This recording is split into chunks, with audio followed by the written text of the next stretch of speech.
Magandang umaga, ngayon pa'y araw ng Linggo, January 14, 2024. Update umuli sa lagay ng panahon. Ayon sa Pag-asa, shear line pa rin na nakakaapekto sa eastern section ng Visayas, habang northeast monsoon nakakaapekto sa Luzon at nalalabing bahagi ng Visayas. Walang bagyo o low pressure area na minomonitor sa loob ng ating PAR na maaaring makaapekto sa lagay ng panahon.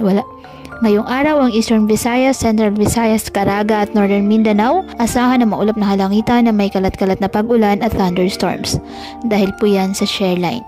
Ang Mainland, Cagayan, Isabela, Aurora, Quezon, Oriental Mindoro, Marinduque, Romblon, Bicol Region at Western Visayas, asahan din na maulap na halangitan na may mahihinang pag-ulan.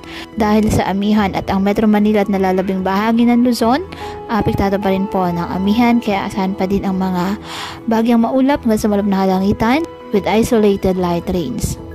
Apektado naman ng localized thunderstorms ang nalalabing bahagi ng Mindanao. Kaya patuloy po natin na pinag-iingat ang ating mga kababayan sa bantapon ng mga pagbaha at pagguho ng lupa at ugaliin na magdala palagi ng payong o kahit anumang panangga sa ulan sa tuwing lalabas ng ating mga tahanan. At yan po muna ang update sa lagay ng panahon ngayong araw. Muli patuloy po tayo na mag-ingat at palaging tandaan, God loves you. Stay safe and God bless.